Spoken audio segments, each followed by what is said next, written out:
জায়গা থেকে আমার বাপের কিছু অংশ ভাগ পাইছিলাম। ভয়ে কিছুদিন আগে এখানে তারপরে দেওয়ার কারণে একটা বাড়িতে আগুন লাগে গেছে। তো সেই ভয়ে আমি জায়গাটা বিক্রি করে দিছি।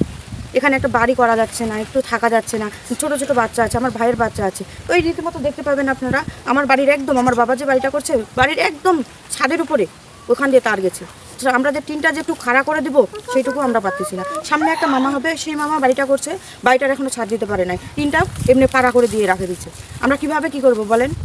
আপনারা যদি, আপনাদের কাছে বিনীত অনুরোধ করতেছি আমরা যে তারটা ওই মেন রাস্তার ওই দিক দিয়ে যেন নিয়ে যায়। আমি এখানে জমিটা বিক্রি করে দিচ্ছি ভয়ে, কিন্তু আমার তো ভাই আছে, আমার ভাইয়ের বাচ্চা কাচ্চা আছে, সামনে আমার প্রতিবেশী মামা আছে, আমার নানি আছে, ওদের বাড়ি আছে, সামনে আরও ওই পাশে বাড়ি আছে, ওরা তো বিপদের মধ্যে আছে।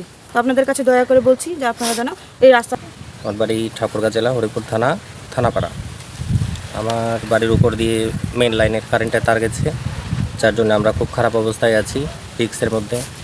মাঝে মাঝে কারেন্টের তার ছিঁড়ে পড়ে যায় উপর থেকে।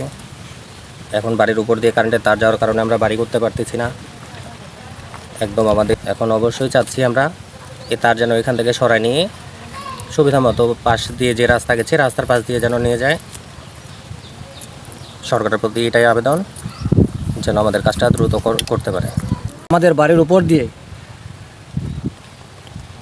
মেন লাইন গেছে, এই জন্য আমরা একটা আতঙ্কের মধ্যে আছি।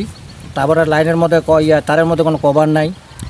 তো পার্শ্ববর্তী আমার বাড়ির পাশ দিয়ে সরকারি রাস্তা আছে, রাস্তার পাশ দিয়ে যদি লাইনটা নিয়ে যাওয়া হয় সরকারের কাছে, তাহলে আমাদের জন্য খুব ভালো হয়। রাত 2টায় আমার ঘরে আগুন লাগে, লোক আসে, গাড়ি নিয়ে আসে, আগুন নিভায়।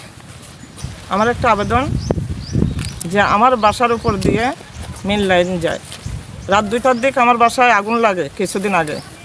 তো আমার ঘর একটা পুড়ে যায়, থানার থেকে লোক আসে, আগুন নিভায়। তো আমার অনুরোধ যে এই লাইন সরাবার জন্য পাশে একটা রাস্তা আছে সরকারি, ওই রাস্তা দিয়ে পাশ দিয়ে যেন নিয়ে যায়, কারণ আমাদের যেন সুবিধা হয়। আমরা খুব ক্ষতির মধ্যে আছি।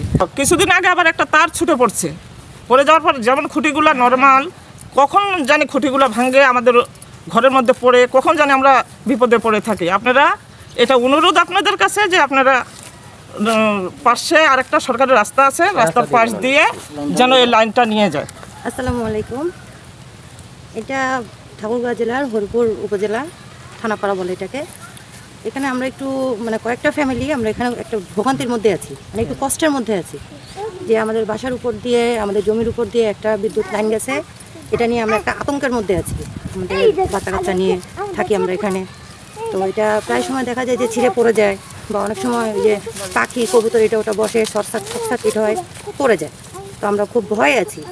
তো এই জিনিসটা নিয়ে আমরা দৈনিক আজকের বাংলা .net